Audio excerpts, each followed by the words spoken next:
So you're here because you want to really get a handle on things, right? To understand them deeply, efficiently. Hmm.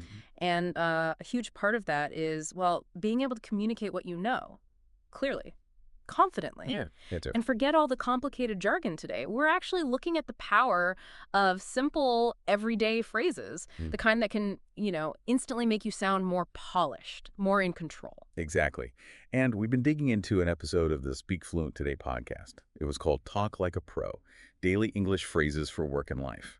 Em Mhm. and Ryan hosted it. Ah, right. And they've essentially curated this great collection of these little verbal tools, things that can make a surprisingly big difference in how you come across. Okay, so our mission here in this deep dive is really to pull out the most valuable of these daily English phrases for you. Hmm. We want to give you a kind of shortcut, a way to sound more confident, more polite, and just, well, more natural in work and, just everyday life. Think of it like upgrading your communication toolkit, adding some really effective pieces you might not have thought much about before. Yeah, that's a good way to put it.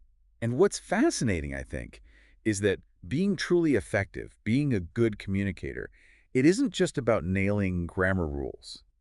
Right, there's more to it. Yeah, it's about knowing how to navigate these different situations, social, professional, with um, the right linguistic tools, these daily phrases. They provide that sort of professional and smooth vibe because they just fit. They had a great example early on, didn't they? They did. About disagreement. Right. Imagine you disagree with someone, you could just say, I do not agree with you. I mean, it's correct English, Technically, yes. but it can feel a little, well, a bit blunt, can't it? Definitely blunt. Now, contrast that with something like, I see your point, but I have a different opinion. Ah, okay. Much softer. The nuance there is quite remarkable, really. That second option, it softens the whole thing. It actually shows you've listened, you've considered their perspective before offering your own.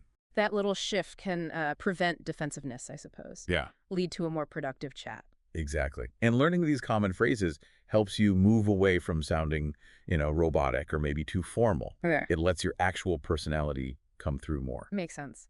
So let's get into some of these practical phrases, maybe starting with the professional world. The podcast had a whole section on that, right? Stuff for the workplace. Yes, definitely.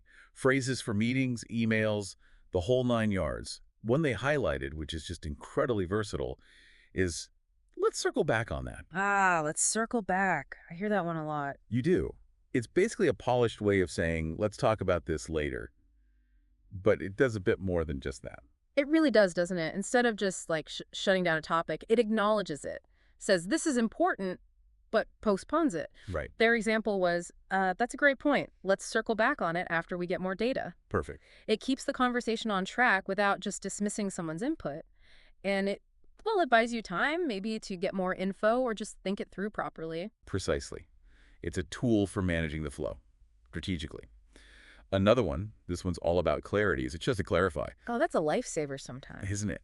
Such a simple start, but it can prevent so many misunderstandings down the line. Yeah, it's amazing how much confusion just a few extra words can head off. The example they used was, just to clarify, are we meeting at 3 p.m. or 4 p.m.? Simple.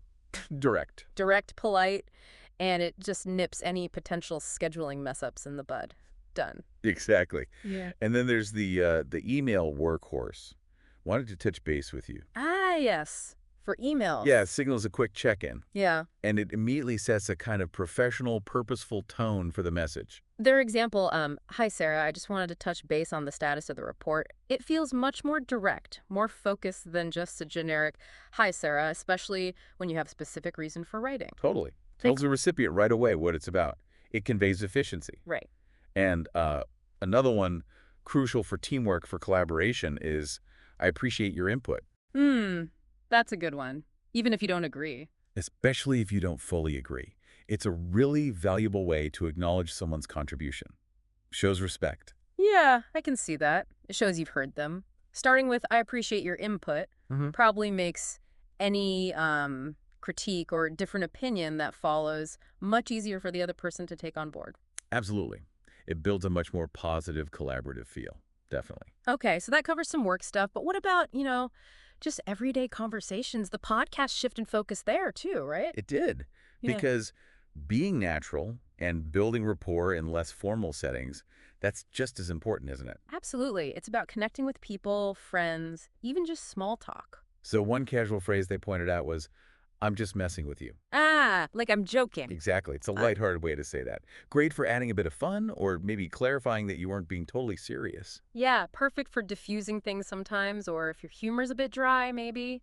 Helps build that friendly vibe. Totally. Then there's the classic, no worries. Oh yeah, I use that all the time. Everyone does. It's such a relaxed, friendly alternative to just, that's okay, or don't worry about it. Mm. It just conveys this sense of ease. Ooh, their example was someone apologizing for being late and getting a no worries back. It just sounds so much more natural, right? More forgiving, Right. less formal. Takes the stiffness right out of it. Yeah. Another useful one for social situations is, that's not my thing.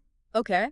How so? Well, it's a polite and pretty concise way to state a personal preference without needing a long explanation or sounding negative about it. Right. The example they had was declining a camping invite, wasn't it?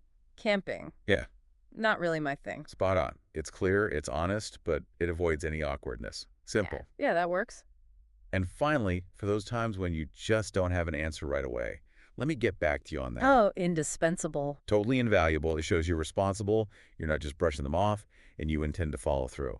It's so much better than just guessing or saying, I don't know. It manages expectations. Says you'll find out.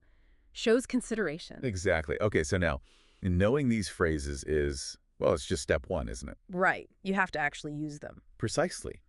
The real power comes from putting them into practice. Yeah. And the podcast had some really good advice on how to actually integrate these into your daily communication. They did. They suggested starting small, didn't they? Like pick just a few phrases each week, maybe 3 or 4. Ones you want to focus on using more intentionally. And writing them down, that was another key step. Yeah, like on sticky notes or something. Through a notebook, yeah. Hmm. Just having that visual reminder keeps them, top of mind. And then, the most important bit, actually use them. In real conversations, don't be afraid to just try it out. Exactly. Experiment in different situations. See how it feels. I thought their idea about recording yourself was interesting. Oh, yeah. Saying the phrases out loud. It might feel a bit weird at first, maybe. Probably does. But it gives you a chance to actually hear how you sound. Check your pronunciation, your tone. They even suggested trying different deliveries, like calm versus maybe more hurried. Oh, that's interesting. See what feels most natural for you. Right. That's a fantastic way to get a better feel for how these phrases fit into different conversational rhythms. And their final point was really crucial. Don't aim for perfection right away. Just use them. Consistent use. That's the goal. The more you practice, the more they just become a natural part of how you talk. Okay, and to really show how these work in action, they had those little role play bits, right? They did, yeah. A professional one and a casual one. So let's start with the professional one. Emma was the manager, Ryan the team member. Right. And Emma asked about a project timeline. Ryan came back with, good question. Just to clarify, are you asking about the initial launch or the results after the first phase? See? Yeah. Just to clarify, right away to narrow it down. Smart. Gets him the specific info he needs. And then later, Emma mentioned the project seemed maybe a bit behind schedule. In Ryan's reply, It was, thanks for the feedback. I appreciate your input. Let me circle back with the team and give you a proper update tomorrow. okay, so double whammy there. I appreciate your input, acknowledges the feedback politely, and then let me circle back, sets a clear plan for following up, really manages the situation well. Professional. Exactly. Very smooth. Now, the casual one. Emma invited Ryan to karaoke night. And he wasn't keen, apparently. Not his thing. So his polite decline was, thanks for the invite, but karaoke's not really my thing. I'll definitely catch you guys next time, though. Perfect. Shows exactly how not really my thing works. Declines it, clearly, but nicely. No negativity, no fake excuses needed. Concise, honest, and keeps the door open socially. Very friendly. So, okay, wrapping up this deep dive then, it feels pretty clear that speaking like a pro, it isn't really about using big, complex words, is it? Not at all. It's more about having this repertoire of natural, everyday expressions ready to go. Yeah, things that help you communicate with clarity, confidence, politeness across different situations. Absolutely. And the key takeaway for you listening is, well, start experimenting. Pick a few phrases that feel useful for you. Write them down. Say them aloud. And most importantly, try to actually weave them into your conversations this week. Building communication skills, it's always ongoing, isn't it? It is. And these small changes, these phrases, they can genuinely have a pretty significant impact over time. So here's something to think about. Consider a conversation you had recently.